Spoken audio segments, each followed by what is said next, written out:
O agente fiscalizador precisa justificar no auto de infração, aquilo que o pessoal chama de multa ali, autuação sem abordagem. Por exemplo, viu alguém passando, mexendo no celular. Mas ele fez ali o auto de infração, botou lá a placa do veículo, o local que aconteceu, qual foi a infração cometida, e como ele não precisou, não pôde, né? Não foi possível abordar o condutor, que ele passou rapidamente, ele precisa justificar isso. Ele é obrigado a justificar isso no auto de infração, Gleidson? Boa pergunta.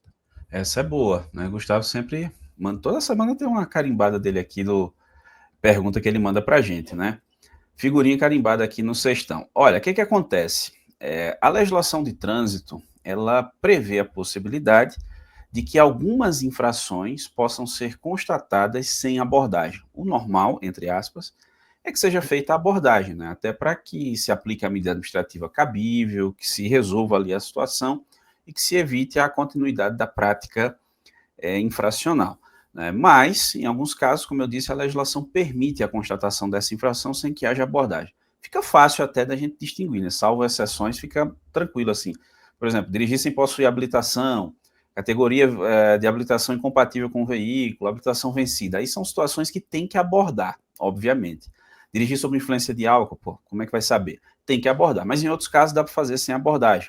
Avanço sinal vermelho de semáforo, excesso de velocidade, contramão, Celular. falta de cinto de segurança, celular, enfim, são vários os casos, né?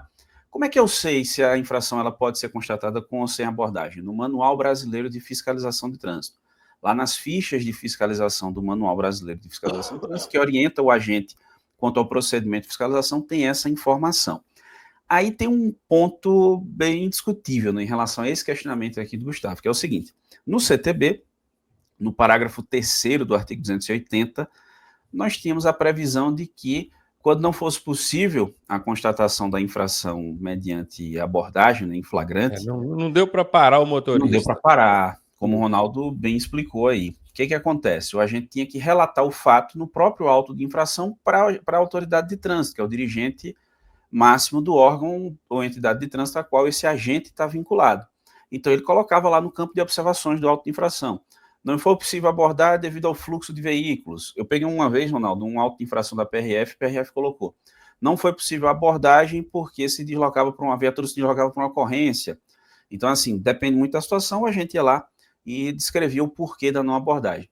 Na versão atual do Manual Brasileiro de Fiscalização de Trânsito, a versão em vigor, que é a resolução número 985 de 2022, nas disposições gerais desse manual, nós passamos a ter a previsão de que não é mais obrigatório o preenchimento do campo de observações do auto de infração para que o agente justifique o porquê Então, da não espera um abordagem. pouquinho, que agora surgiu uma dúvida minha aqui. Você disse que no parágrafo 3º do artigo 283, isso? 280.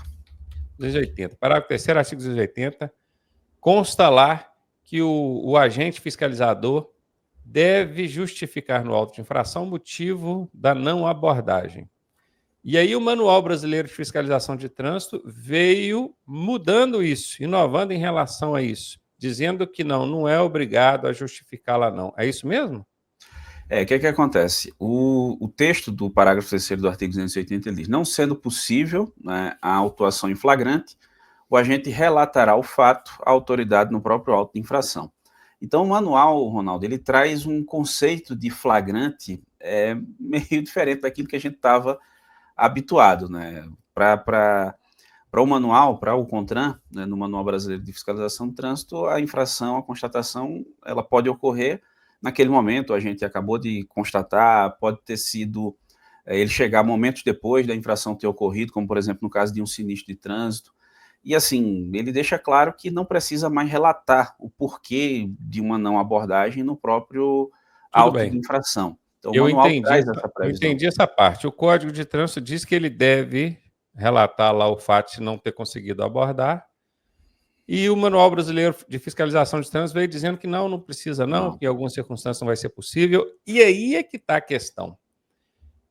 Manual Brasileiro de Fiscalização de Trânsito é norma complementar. Sobrepondo a lei, que é o Código de Trânsito Brasileiro, não estaria o Manual Brasileiro de Fiscalização de Trânsito, que obviamente, né, ele é publicado pelo Conselho Nacional de Trânsito, atropelando as suas competências ou extrapolando as suas competências? Na minha visão, sim. Não é todo mundo que vai pensar dessa forma, mas a interpretação que o CONTRAN traz, né, tem a ver com a expressão flagrante, né? O que seria o flagrante da infração? Então, assim, o fato é que o CONTRAN não exige mais um preenchimento do campo de observações de autofração como um requisito de validade E ou uma quem não necessidade. concordar, que acione a justiça Justiça. para questionar a constitucionalidade dessa norma, Ó, certo?